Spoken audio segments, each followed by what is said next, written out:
I was 41 years old when I realized my mother had never loved me for who I was, only for what I could do for her. The understanding hit me as I sat in her hospital room, watching her sleep after her third surgery in 2 months. I'd been there for 16 hours straight, fielding calls from her friends, coordinating with her doctors, managing her medications, and handling the insurance paperwork that she couldn't focus on while recovering. It was Tuesday afternoon, and I hadn't been home to my own apartment in 3 days. I'd called in sick to work for the second time that week, rescheduled my own doctor's appointment for the third time, and cancelled dinner plans with friends because my mother needed me. My mother always needed me. As I sat in the uncomfortable hospital chair, scrolling through the dozens of text messages from well-meaning relatives asking for updates, I found myself thinking about my brother Daniel. He lived 2 hours away and had visited exactly once since Mom's health crisis began 6 weeks ago. He'd stayed for 45 minutes, brought flowers, and left with promises to help however he can. But no one had called Daniel to coordinate care. No one expected Daniel to know which medications she was taking or which doctors she was seeing. No one assumed Daniel would handle the insurance claims or research treatment options or spend his evenings grocery shopping for foods that wouldn't upset her post-surgery stomach. Daniel was the beloved son who got to visit when convenient and leave when things got complicated. I was the daughter who got to handle everything else. It had always been this way. When Mum's best friend Carol stopped by that afternoon, she reinforced what I'd been trying not to acknowledge. "Oh, Jennifer," she said, squeezing my hand. "Your mother is so lucky to have you. She always says you're the responsible one. The one she can count on. The responsible one. The one she could count on. Never the cherished one. The celebrated one. The one she was proud of just for existing. Daniel's a sweetheart," Carol continued. "But he's always been a bit scattered, hasn't he?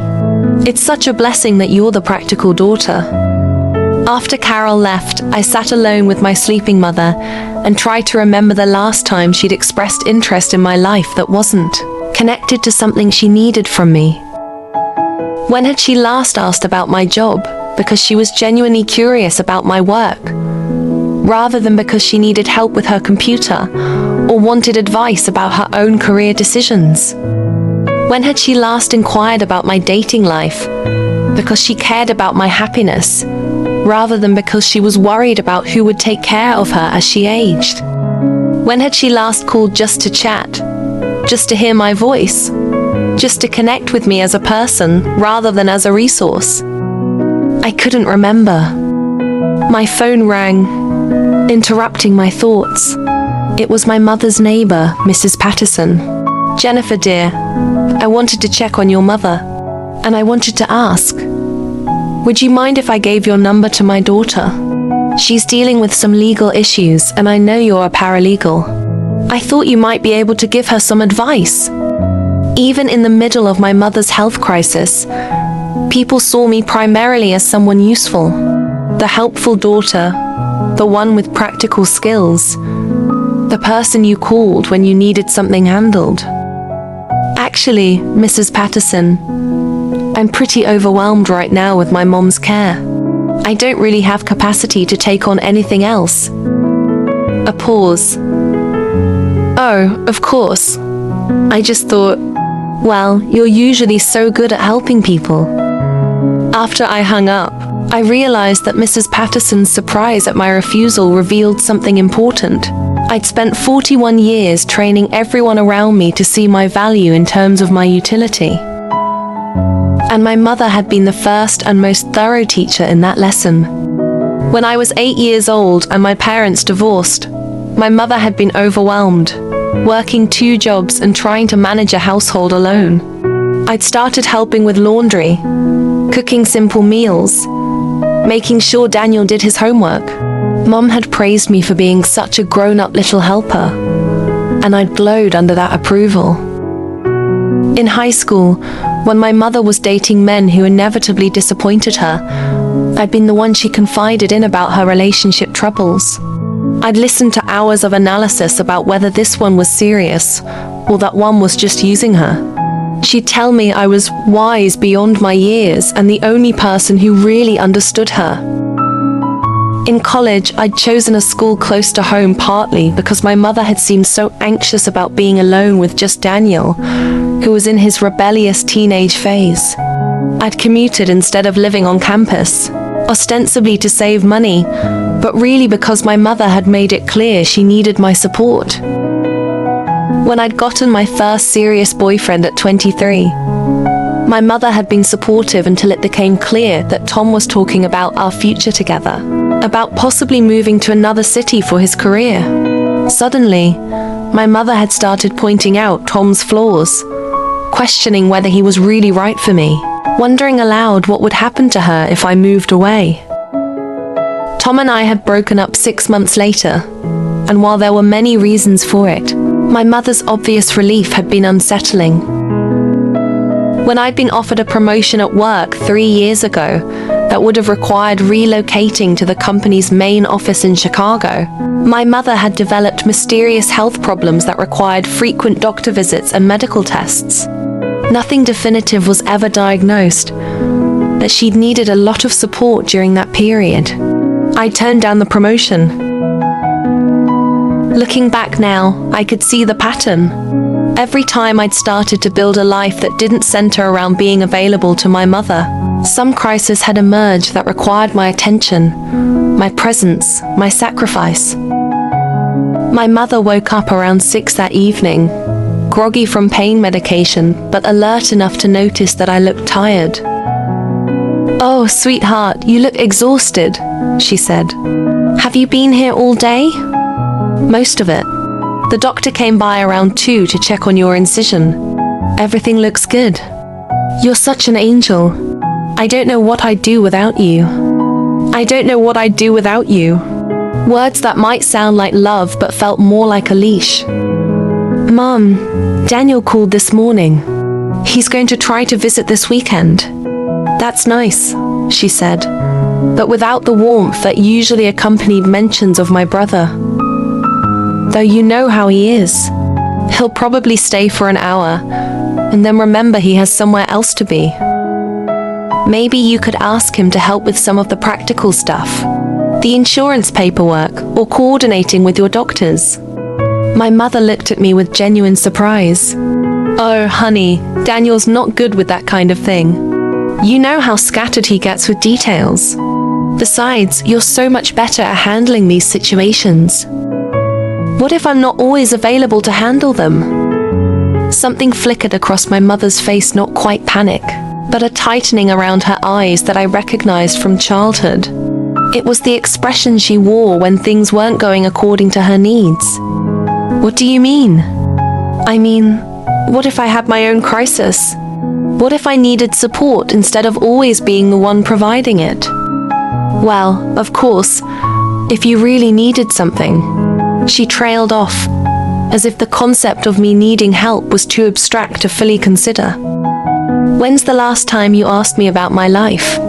Not because you needed advice or help with something, but just because you were curious about how I'm doing." My mother blinked at me, clearly confused by the question. "I ask about your life all the time. You ask about my work when you need computer help. You ask about my friends when you need me to drive you somewhere and want to make sure I'm available. You ask about my dating life when you're worried about your own future care. When do you ask just because you care about my happiness?" "Jennifer, I don't understand why you're being so confrontational. I've always cared about your happiness. Have you? Or have you cared about my usefulness?" My mother stared at me for a long moment, and I could see her processing this challenge through the fundamental dynamic of our relationship. "I think the stress of all this is making you say things you don't really mean," she said finally. "You know I love you." That night, I went home to my apartment for the first time in 3 days. I sat on my couch, surrounded by the life I'd built books I enjoyed. art that made me happy, furniture I'd chosen because I liked it rather than because it served someone else's needs. It was a nice life, a comfortable life, but it was also a life I'd constructed around the edges of my mother's needs, in the spaces between her crises, during the brief periods when she didn't require my immediate attention. I realized I'd never tested whether my mother's love could survive my unavailability. The next morning, I called my brother. "Daniel, I need to talk to you about Mom's care. Is she okay? What's wrong?" "She's recovering well from the surgery, but I can't keep being the only one managing her medical situation." "Of course. What do you need me to do?"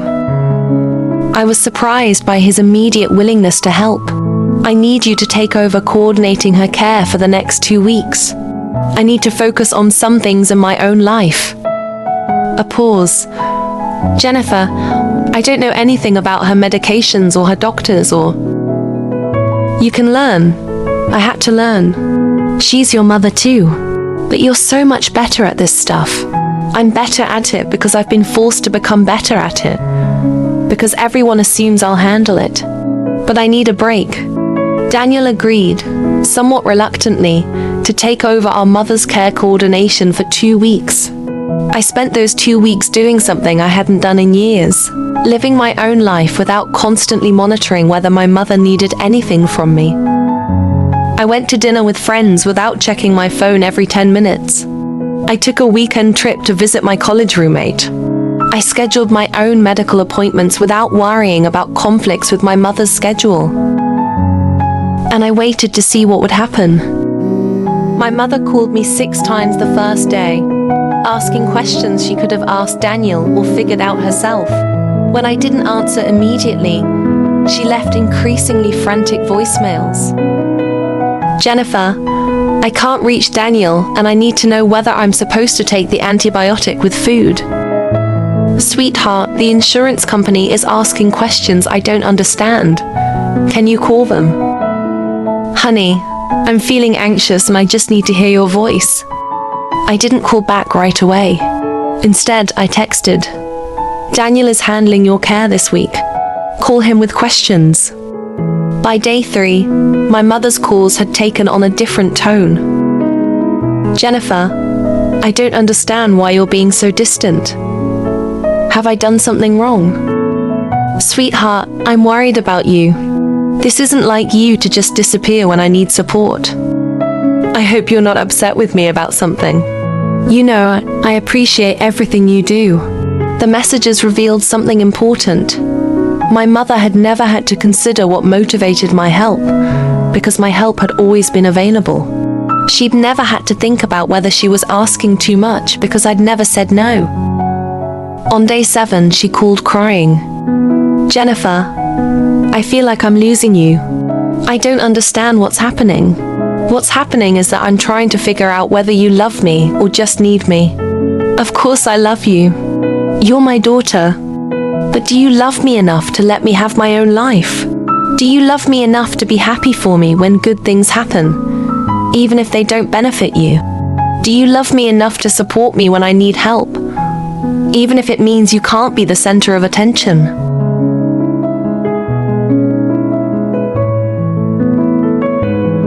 "I don't know how to answer that," she said finally. "I think that's my answer." When I returned to regular contact with my mother after those 2 weeks, something fundamental had shifted. She was more careful about her requests, more aware of the impact her needs had on my life. She started asking Daniel for help with things she'd always assumed were my responsibility. But she also seemed slightly afraid of me, uncertain about this new version of our relationship where my availability wasn't guaranteed. It wasn't the loving reconciliation I'd hoped for, but it was honest. My mother loved me as much as she was capable of loving anyone, but that love was inextricably tied to what I could provide for her. I had a choice to make: accept a conditional love that would always require me to sacrifice my own needs, or create boundaries that might diminish her affection, but would preserve my autonomy. I chose boundaries. Our relationship now is cordial but careful. My mother still calls when she needs help, but she also calls Daniel. She still expects support during health crises, but she no longer assumes I'll drop everything indefinitely. Sometimes I catch her looking at me with something like bewilderment, as if she can't quite understand how the daughter who used to anticipate her every need became someone she has to negotiate with. But for the first time in 41 years, I'm living a life that belongs to me rather than one constructed around someone else's requirements. And I've learned that unconditional love isn't love that comes without conditions. It's love that doesn't require you to sacrifice your own well-being to earn it. My mother may never love me that way, but at least now I'm free to find people who can. Some stories are felt, not spoken. If unsaid stories moved you even a little, like this video, subscribe to the channel, and share it with someone who needs to hear it today. Your support helps these unsaid stories find their voice